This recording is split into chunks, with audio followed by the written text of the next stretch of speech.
जो किरचॉफ का नियम एवं व्हीटस्टोन सेतु, व्हीटस्टोन ब्रिज जिसके थ्योरी हमने पढ़ा है, उसका हम आज जो है न्यूमेरिकल प्रश्न करते हैं। तो उस न्यूमेरिकल प्रश्न में बहुत ही सरल प्रश्न से हम शुरुआत करते हैं, जो कभी कभी 2 नंबरों पर आता है। वो है 2 ओम, 2 ओम, 3 ओम्स एंड 6 ओम के रेजिस्टेंस को किस प्रकार जोड़ा जाए कि इक्विवेलेंट जो रेजिस्टेंस है वो 4 ओम का हो जाए, और ड्रा डायग्राम। तो यहां पर हमको जब भी चित्र नहीं दिया है उस समय हमको क्या करना होता है, इनको माइंड में हमको सोचना पड़ता है। थोड़ी सी हम सोच लगाएं कि इसमें से कैसे कैसे कॉम्बिनेशन करें। हमारे पास 2 प्रकार का कॉम्बिनेशन था, है ना, सीरीज एंड पैरेलल, और हमने तीसरा कॉम्बिनेशन की बात किया था जिसमें कहते थे इन मिक्स्ड, यानी मिश्रित कॉम्बिनेशन। तो यहां पर मिश्रित कॉम्बिनेशन की बात होगी, जो यहां पर हम सोच लें कि कैसे कैसे जोड़े। तो इसका आंसर हम देखते हैं। तो हमारे पास यहां पर मैं 3 और 6 को मैं क्या कर दूं, 3 और 6 को मैं समांतर क्रम में जोड़ दूं। तो क्या होगा समांतर क्रम में 1/3 1/6, ये कैसा होगा, इनको मैं यहां पर ड्रा ये कर दूं। तो 3 ohms and 6 ohm combined parallel.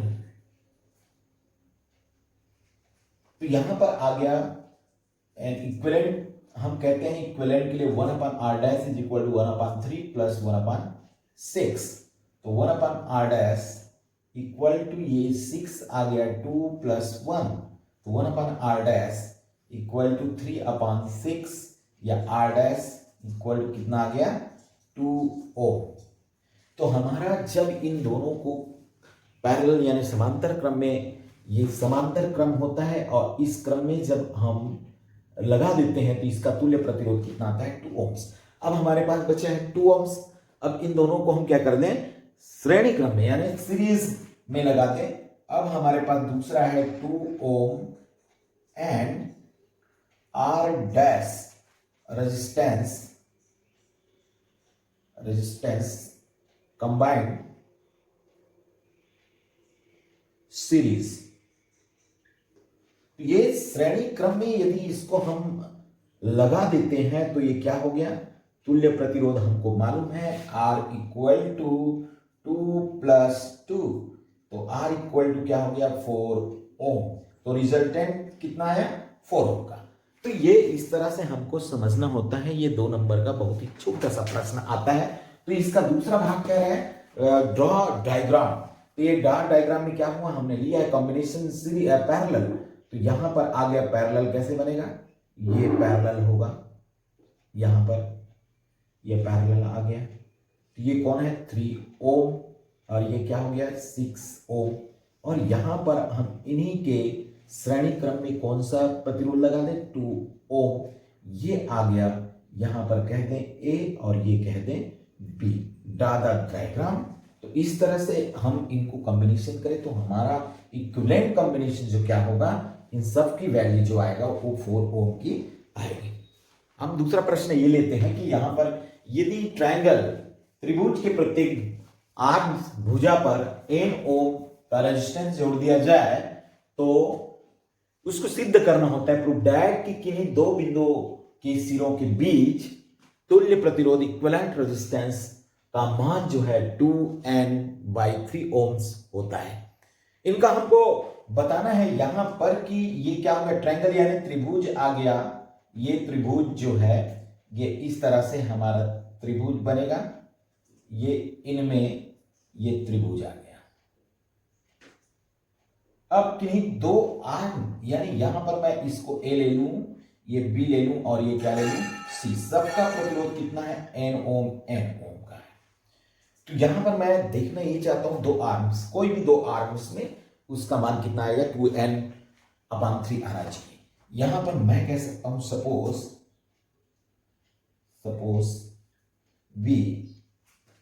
BC भुजा आर्म्स के परितः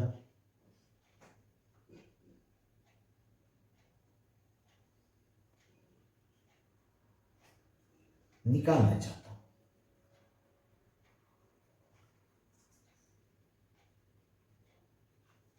तो यहां पर ये क्या हो गया, दो आर्म्स आया, एक भुजा जो आ रहा है आर्म्स आया बी ए एवं दूसरा आया ए सी।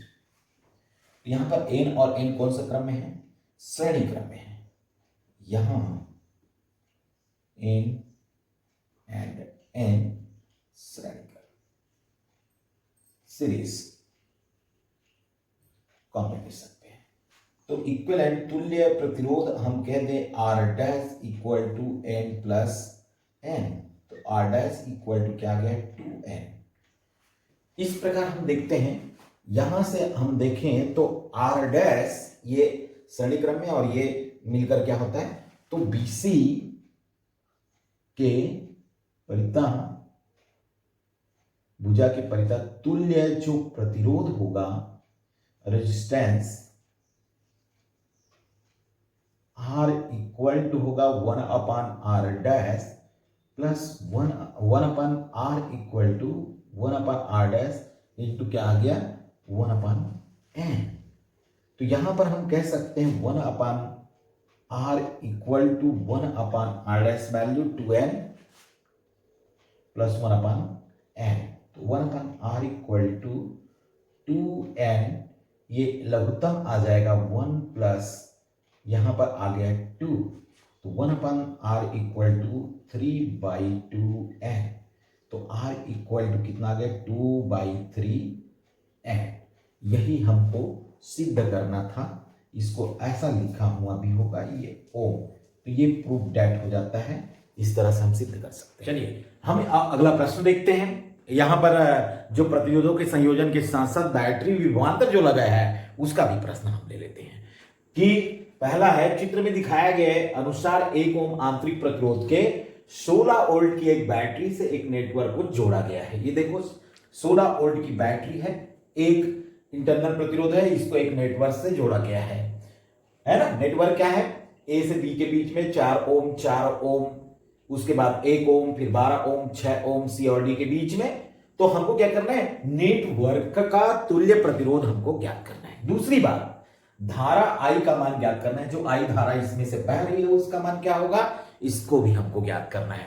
इस तरह से हम देखते हैं सारी नियम जो हमने पढ़ाया है उसका पूरा न्यूमेरिकल हम पूरे निचोड़ लें, तभी हमको इसमें समझ आएगा। तो इसका सॉल्यूशन क्या होगा, इनमें हम देखते हैं कि ए और बी, पहले हम ए और बी को देखें। यहां पर दोनों प्रतिरोधों का पहला सिरा एक बिंदु से, दूसरा सिरा दूसरे बिंदु से है, तो इसको कौन सा क्रम कहते हैं, पैरेलल। ये क्या कहलाता है, पैरेलल यानी समानांतर क्रम। तो यहां पर मैं कह सकता हूं ए और बी के बीच लगा प्रतिरोध, लगा रेजिस्टेंस जो है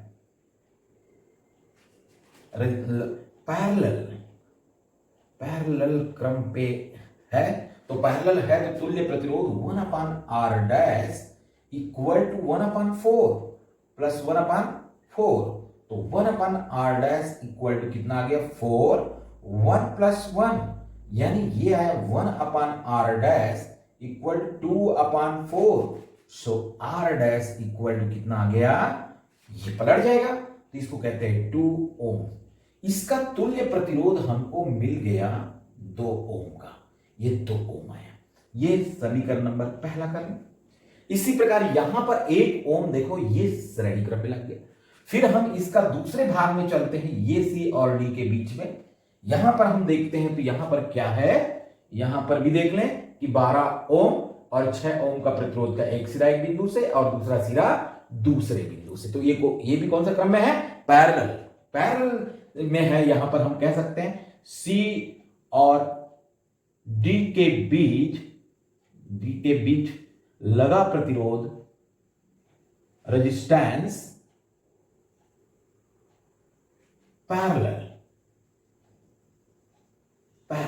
तो पैरेलल है तो यहां पर मैं इसको कह देता हूं 1/r double dash is equal to 1/12 plus 1/6। 1/r double dash equal to कितना आ गया 12, 1 प्लस 2 तो ये मैं कह सकता हूं 3/1/r double dash equal to 3/12। तो r डबल डैश कितना आ गया 4m ओम का, ये समीकरण नंबर दूसरा। अब देखते हैं ये इसका 4 आया, ये इसका कितना आया 2 आया, 1। ये देखो ये तीनों किस क्रम में है, श्रेणी क्रम में है, सीरीज कॉम्बिनेशन पे है। तो मैं कह सकता हूं 2 ओम एंड 1 ओम एंड 4 ओम, ये कौन सा है, सीरीज कॉम्बिनेशन, सीरीज कॉम्बिनेशन में है। तो इस तरह से मैं कह सकता हूं तुल्य जो प्रतिरोध है, equivalent equivalent resistance R equal to 2 + 1 + 4। तो R इक्वल टू कितना आ गया 3 7 ओम, कितना आ गया 7 ओम। तो आंसर क्या है पहले का 7 ओम। यस, ये प्रतिरोध जो पहला नेटवर्क में तुल्य प्रतिरोध ज्ञात कीजिए, इसका जवाब आ गया 7 ओम। अब धारा का मान, तो हम देखते हैं ओम्स लॉ। ओम्स लॉ क्या है, ओम्स लॉ है I इक्वल टू V/R। क्योंकि यहां पर हमको जो सेल दिया है वो R बस नहीं है, यहां पर क्या है R के साथ हमारा एक आंतरिक प्रतिरोध भी जुड़ा है। तो ये क्या हो गया R plus R, small r internal resistance and capital R is the external resistance, V is the potential विभव। तो ये I इक्वल टू V का मान यहां पर कितना दिया है, यहां पर है 16, R का मान कितना लाया हो 7, और स्मॉल r इक्वल टू कितना दिया है 1। तो I इक्वल टू कितना आ गया 16/8। तो I इक्वल टू कितना आ गया 2 ampere, ampere current flow this circuit. तो इस तरह से हम देखते हैं I का जो वैल्यू आया वो 2 एम्पियर। तो मैं कह सकता हूं दूसरे का जवाब मेरा क्या आया कि इस परिपथ में बहने वाली जो धारा है वो कितने का है 2 एम्पियर का होगा। इस तरह से हम जवाब दे सकते हैं, बहुत ही सिंपल, आपको सिर्फ बेसिक को जानना है। यहां पर हम दूसरा देखते हैं, व्हीटस्टोन हमने ब्रिज बनाया था, सॉल्व इसका ले लें। यहां पर प्रश्न क्या है, व्हीटस्टोन ब्रिज का यहां पर प्रश्न दिए गए चित्र में P equal to 6 ohm, P ये जो P है वो 6 ओम का है, Q is equal to 4 ohm and R equal to 12 ohm and S is equal to 8 ohm तथा G equal to 6 ohm. Cell से ली गई धारा की गणना कीजिए। यहां पर ये क्या है, ये सबसे पहले आपको इस तरह से कोई भी चित्र दिया गया है, इसमें आपको समझना है कि इसकी थ्योरी क्या है। ये इसकी थ्योरी है Wheatstone bridge theory. Wheatstone bridge क्या कहता है, व्हीटस्टोन ब्रिज कहता है कि यदि हम किसी पैरेलल ट्रायंगल के 4 भुजाओं में 4 प्रतिरोध लगा दें तो उसके 2 आसन्न भुजाओं का अनुपात अन्य 2 आसन्न भुजाओं के अनुपात के बराबर होता है, अर्थात P/Q is equal to R/S। तो यहां पर हम देख लेते हैं, पहला ये व्हीटस्टोन ब्रिज है कि नहीं, व्हीटस्टोन ब्रिज, और ये ब्रिज क्या है, ब्रिज होता है P/Q is equal to R/S। तो हम इसको पहले निकाल लेते हैं, पहले देख लेते हैं। फर्स्ट हम देखते हैं P/Q इज इक्वल टू क्या होगा, तो P/Q इज इक्वल टू आ गया, P का ये वैल्यू है 6 एंड Q की वैल्यू है 4 2 3। तो ये कितना आ गया P/Q इज इक्वल टू 3/2। अब मैं देख लेता हूं R/S क्या है, divided by S, R divided by S। R की वैल्यू कितनी 12 और S की वैल्यू कितनी 8, 4 2 8 4 3 12, यानी क्या हुआ 3/2। मैं इसको इक्वेशन की भाषा में रख देता 1 और 2। तो यहां पर मैं देख सकता हूं कि right side equation 1 and equation second, इसका राइट जो साइड है, राइट साइड इक्वल है, इक्वल। सो हम कह सकते हैं P/Q is equal to R/S। Follow, ये फॉलो कर रहा है, फॉलो किसको कर रहा है, follow Wheatstone bridge theory, Wheatstone bridge theory. तो व्हीटस्टोन ब्रिज थ्योरी कर रहा है, तो यहां से जो करंट है गैल्वेनोमीटर से कोई भी धारा प्रवाहित नहीं होता। क्यों नहीं होता? क्योंकि बी और डी के बीच का विभवांतर क्या हो जाता है? बराबर हो जाता है। और जब भी बराबर होता है, आप देख लेना, पानी का भी तल यदि बराबर हो जाए, दोनों को जोड़ भी दिया जाए, तो वहां से पानी कभी एक दूसरे की दिशा में बहने वाला नहीं है, सेम करंट का होता है। करंट में भी वही बात है कि यदि बी और डी का विभवांतर बराबर हो जाए दोनों बिंदु पर, तो कोई भी धारा नहीं बहती। इसी कारण है कि जी से कोई धारा नहीं बहेगी। हम इसको लिख सकते हैं, ये बराबर है, तो गैल्वानोमीटर जी से नॉट कंडक्ट करंट, से धारा नहीं बहेगी। धारा करंट जो है नहीं बहेगी। अर्थात क्या हुआ? हम निकाल सकते हैं P और Q कैसे क्रम में है। देखो, एक सिरा एक बिंदु से, दूसरा सिरा दूसरे प्रतिरोध के पहले बिंदु से, एंड P एंड Q क्या है? ये श्रेणी क्रम में है। P and Q series combination. तो सीरीज कॉम्बिनेशन क्या हो गया? R dash equal to P की वैल्यू हम देखते हैं 6, Q की वैल्यू देखते हैं 4, तो R डैश इक्वल टू कितना आ गया? 4, 6, 10 ओम। ये 10 ओम का आ गया। इसी प्रकार हम देखते हैं R एंड S, ये भी कौन सा क्रम में है? श्रेणी क्रम में है। तो मैं कह सकता हूं R एंड S, ये भी कौन सा क्रम पे है? सीरीज। और ए सीरीज कॉम्बिनेशन में है, इस कारण इसका भी इक्विवेलेंट जो आएगा वो क्या होगा? R डबल डैश, और R डबल डैश में वैल्यू क्या होगा? R is 12, S is 8, यानी इसका वैल्यू आ गया R double dash is equal to 20 ohm. तो इस तरह से हम देखते हैं। अब देखते हैं कि इसका श्रेणी क्रम दोनों के दोनों एक बिंदु से जुड़ा है, A और C के बीच में। ये दोनों कैसा है? R डैश और R डबल डैश कैसा होगा? समानांतर क्रम में जुड़ेगा। तो यहां पर हम लिख सकते हैं R dash and R double dash combination, ये क्या होगा? Parallel combination. तो पैरेलल कॉम्बिनेशन का तुल्य प्रतिरोध क्या होगा? Equivalent resistance 1/R equal to 1/R dash value 10 and R double dash value 20। तो क्या हुआ? 1/R इक्वल टू 20, 2 प्लस 1, तो 1/R equal to 3/20, R equal to आ गया 20/3 ओम। ये R की वैल्यू। लेकिन हमको प्रश्न में क्या है? ली गई धारा की गणना कीजिए। ये तो क्या आ गया? रेजिस्टेंस आया। ये क्या आ गया? रेजिस्टेंस। तो हम धारा का मान कैसे निकालते हैं? धारा की गणना करना, I इक्वल टू होता है V/R। चूंकि V कितना दिया है? 3 वोल्ट। V कितना है? 3 वोल्ट। और इसका प्रतिरोध कितना आ गया? 20/3। सो I इक्वल टू कितना आया? 3/20/3। 3 ऊपर चला गया, तो I इक्वल टू 9/20। इसको हम कह सकते हैं 9/20। तो I इक्वल टू कितना आया?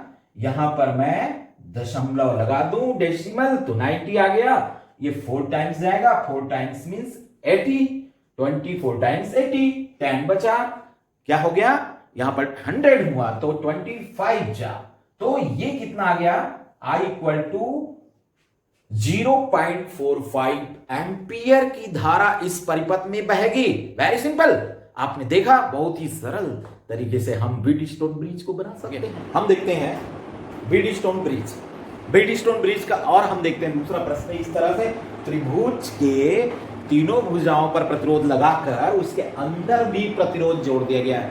देखने से आपको ये कौन सी कॉम्बिनेशन में है, इसके बारे में हम ध्यान दें तो बड़ा प्रॉब्लम होगा। तो सबसे पहली बात, जब भी आपको ब्रिज सर्किट कहीं पर मिलता है तो आपको ध्यान देना है कि कहीं ये व्हीटस्टोन ब्रिज थोड़ी तो नहीं है। तो सबसे पहली बात तो हमको यही ध्यान देना है कि ये व्हीटस्टोन है कि नहीं है। तो व्हीटस्टोन है कि नहीं है, तो हाँ, इसके लिए हम देखते हैं सॉल्व करते वक्त हम इक्विवेलेंट सर्किट, सबसे पहली बात हमारा होता है इक्विवेलेंट सर्किट सॉल्व करना।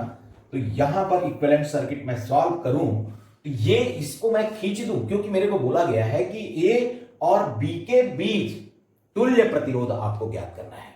ए और सी के बीच क्या ज्ञात करना है? तुल्य प्रतिरोध, इक्विवेलेंट सर्किट आपको ज्ञात करना है। तो ए और सी को ऐसा खींच दो पूरे, और खींचने के बाद क्या मिला है, यहां पर हम देखते हैं व्हीटस्टोन हमको ध्यान में है, ये हो गया ए, इस तरह से हम देखते हैं ये हो गया इधर, ये ऐसा हमको खींचने के बाद हम दिखा रहे हैं कैसे ये मिल जाएगा।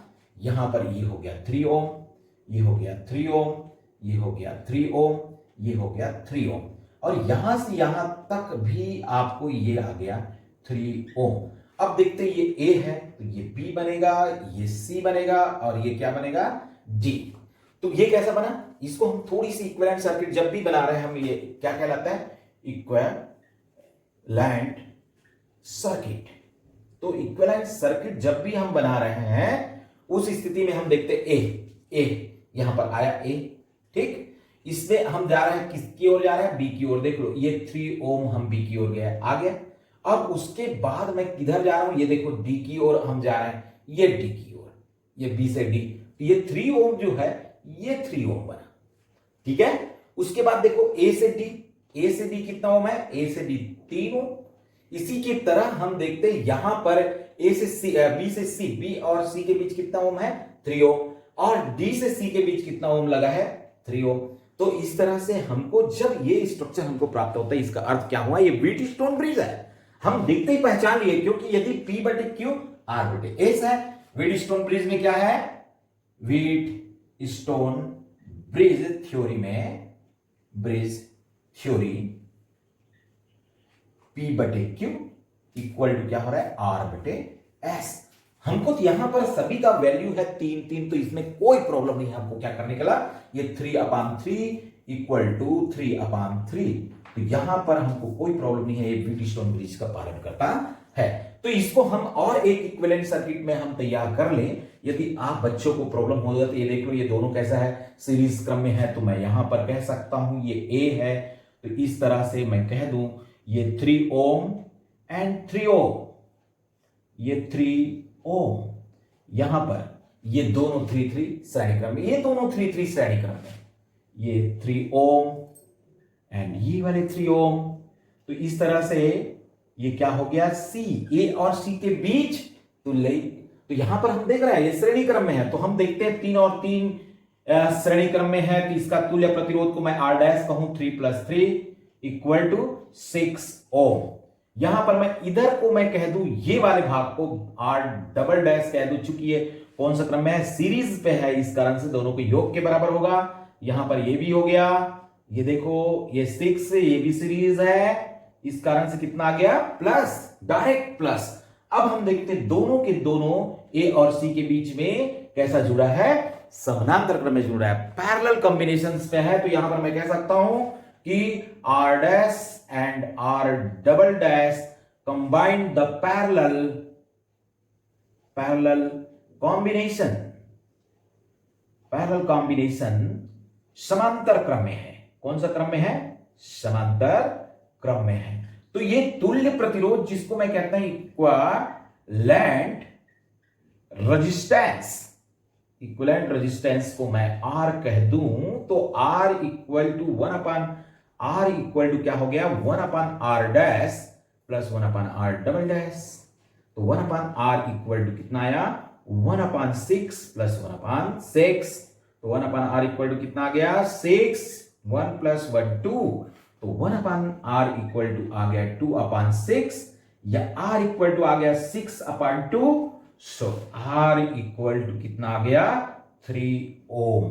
यानी इस तरह से व्हीटस्टोन ब्रिज बड़ी महत्व है। आपने 3 ओम का प्रतिरोध लगाया तो आपको क्या मिला, 3 ओम का प्रतिरोध आपको प्राप्त हुआ। अभी आप देखते हैं कॉम्पिटिशन में डायरेक्ट पूछता है 2 ओम, आप 2 ही आएगा, 1 ओम आप देख लो 1 ही आएगा। ऐसा आपको पूरी की तरह से आप बना के प्रैक्टिस करके आपको देखना है, और जब भी एग्जाम में इस तरह से प्रश्न आएगा तो उसको आपको क्या करना है, हल कर लेना है। ब्रिज का हम एक और महत्वपूर्ण प्रश्न हम करने चाहते हैं, जिसका जो एग्जाम जो है एनुअल एग्जाम में काफी आता है, चाहे सीजी बोर्ड हो, CBSE हो, चाहे फॉरेन एग्जाम हो या ICS एग्जाम हो। तो ऐसा बहुत ही महत्वपूर्ण है। क्या होता है, कभी ये पोर्शन को हटा देता है, कभी इतना ही दिया रहता है। इसको हम समझकर हमको ध्यान देना है। बार बार बच्चे जो है जब प्रश्न को नहीं समझे रहते तो क्या मिलाते हैं, देखिए ये करंट जा रहा है, ये और ये, इनको सीरीज मान लेता है, ये पैरेलल मान लेता है, उसके बाद इसको सीरीज मान लेते हैं, इसको क्या माने भाई, बड़ा प्रॉब्लम है। तो इस तरह से हम कभी भी सर्किट जो देखे, हमको बेसिक जो पैरेलल एंड सीरीज कॉम्बिनेशन क्या है इसको जानने के बाद भी हमको ध्यान देना है कि यहां पर कौन सा थ्योरी लगेगा। तो ये बात हमको ध्यान देना है और इस तरह से ध्यान देना है कि सॉल्व करते वक्त हम देखें हमारा ये सारी जो प्रश्न है ब्रिज स्टोन का है, bridge stone bridge bridge stone bridge. तो ये ब्रिज स्टोन ब्रिज जो है, ब्रिज स्टोन कहता हूं, व्हीट स्टोन ब्रिज, मैं भी वही कह रहा था क्या हो रहा है, व्हीट स्टोन ब्रिज। तो यहां पर देखिए, इसको ध्यान से आपको देखना है, इस वीडियो को बिल्कुल ध्यान से देखना है, तभी आप समझ पाओगे कि यहां पर हो क्या है। पहले मैं देखता हूं, देखो यहां पर हमने व्हीट स्टोन ब्रिज में क्या देखा था, ए से एक जाता है रेजिस्टेंस, से बिंदु ए होता है, ए से देखो यहां पर बी पर गया तो कितना ओम गया, 5 ओम। ये क्या हो गया, बी, ये देख लो ए से बी गया। ओके, अब हम देखते हैं बी से सी जा रहा है, बी से सी कितना जाएगा, यहां पर बी से सी देख लीजिए, बी से सी ये 10 ओम, ये 10 ओम आ गया। उसके बाद हम देखते हैं ए से डी के बीच कितना जा रहा है, देख लो ए, यहां से मैं इधर न जाकर मैं यहां से ऐसे चलूं तो क्या मिलेगा मेरे को, यहां पर मिलेगा, ये मिल गया 10 ओम। और ये देखो इधर से गया मैं इधर चला गया, मैं कहां चला गया, सी से ये डी के और मैं चलूं सी से डी, सी तक तो मैं पहुंच गया। इसके बाद देखो यहां पर क्या हो रहा है, ये आ रहा है 20, सी और डी के बीच कितना है 20 ओम। अब यहां पर देखते हैं बी और सी के जो बीच है ये 10 ओम, बी और सी के बीच है 10 ओम। और इस तरह से मैं देखूं बी और डी के बीच कितना है 10 ओम, बी और डी यहां पर हम देख लेते हैं ये आ गया 10 ओम। इस तरह से हम देखते हैं क्या हमारा ये ब्रिज स्टोन, ये देख लिए बी और डी के बीच कितना है 10 ओम। ये जो वैल्यू आप देख रहे हो इसको ध्यान देना है कि ये बी बटे डी के बीच कितना है ना, एक पी है एक क्यू है, इसको हम क्या कहते हैं ब्रिज स्टोन में, पी एक क्या कहलाता है क्यू, ये आर, और ये क्या कहलाता है एस। तो व्हीट स्टोन ब्रिज थ्योरी क्या कहता है, पी बटे क्यू इक्वल टू आर बटे एस, पी वैल्यू 5, तो 5 अपॉन क्यू वैल्यू कितना है 10 एंड आर इक्वल टू कितना है 10 and S is equal to कितना है 20। तो इस तरह से हम कह सकते हैं ये 2 10 जा 2, तो 1 अपॉन 2 इक्वल टू 1 अपॉन 2, दोनों देखो बराबर है कि नहीं, इक्विवेलेंट है कि नहीं है। इस कारण से क्या हुआ, ये व्हीट स्टोन ब्रिज थ्योरी है, ब्रिज स्टोन क्या है, ब्रिज थ्योरी है। इस कारण से इसका इक्विवेलेंट सर्किट जब हम निकालना चाहेंगे, bridge stone wheat stone bridge है ये, wheat stone bridge, wheat stone bridge theory को ये पालन कर रहा है, व्हीट स्टोन ब्रिज है, तो इक्विवेलेंट सर्किट क्या होगा, इक्विवेलेंट रेजिस्टेंस, इक्विवेलेंट रेजिस्टेंस यहां पर आएगा। कैसे निकाले ये हम देखते हैं, ये कैसा है, ये सीरीज है, यानी 5 एंड 10 ओम, 10 ओम कौन सा कॉम्बिनेशन, सीरीज कॉम्बिनेशन, तो ये क्या हुआ, R dash is equal to 5 plus 10 equal to कितना आ गया 15 ओम। इसी प्रकार हम देखते हैं 10 एंड 20, 10 एंड 20 ये भी कौन सा कॉम्बिनेशन है, सीरीज कॉम्बिनेशन है। इस कारण से क्या होगा, ये आएगा R double dash equal to 10 plus 20 equal to कितना 30 ओम। अब ये देखिए दोनों के दोनों कैसे है, समानांतर क्रम में लगा है, आर और आर डैश समानांतर क्रम में।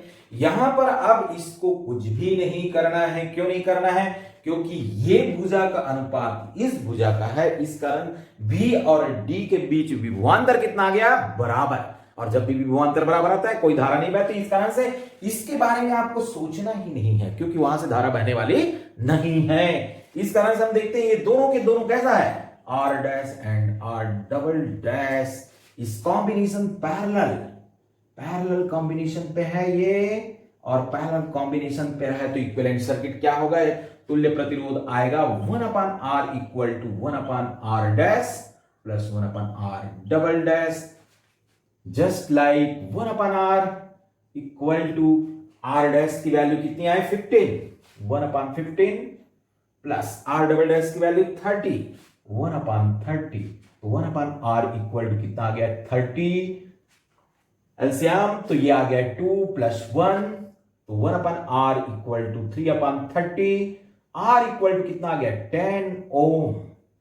यहां पर इस सर्किट का भी जो तुल्य प्रतिरोध कितना आया, R इज इक्वल टू 10 ओम। हमको यहां पर क्वेश्चन किया गया and find out flow of current, इस परिपथ में धारा, बहने वाली धारा का मान क्या है। तो यहां पर धारा जब भी हम देखते हैं तो इस वोल्टेज को हम ड्रॉ करते हैं, वोल्टेज देखते हैं कि इसमें विभवांतर क्या लगा है। विभवांतर क्या लगा है तो हम जानते हैं धारा करंट I इक्वल टू क्या होता है, I equal to ohm's law V/R। तो I इक्वल टू कितना है, V की वैल्यू है 5, R की वैल्यू कितना है 10, तो ये कितना आ गया I इक्वल टू ये 5 10 आ गया 0, पॉइंट में लगाते हैं 50 हो जाएगा 5 एम्पियर। तो यहां पर बहने वाली धारा कितनी हो गई 0.5 एम्पियर की। तो इस तरह से हम देखते हैं 0.5 एम्पियर की धारा इस परिपथ में बहेगी। तो हम जब व्हीटस्टोन ब्रिज का जब भी प्रॉब्लम हल करें तो हमको बेसिक नॉलेज को आपको ध्यान रखते हुए कोई भी प्रश्न कठिन नहीं, आप देखना यह है कि आपको व्हीटस्टोन ब्रिज जो है कि नहीं है। अगला मैं वीडियो में आपके लिए किरचॉफ्स लॉ एंड आई जो है IIT समथिंग और क्लिष्ट प्रश्न की ओर चलेंगे, जिसमें हम कौन सा लॉ का प्रयोग करेंगे, किरचॉफ्स लॉ, किरचॉफ का पहला नियम, दूसरा नियम जिसमें हमने कहा आवेश संरक्षण का नियम, ऊर्जा संरक्षण का नियम, ये इसके बारे में अध्ययन करेंगे। अब हम इस तरह से ये समाप्त करेंगे।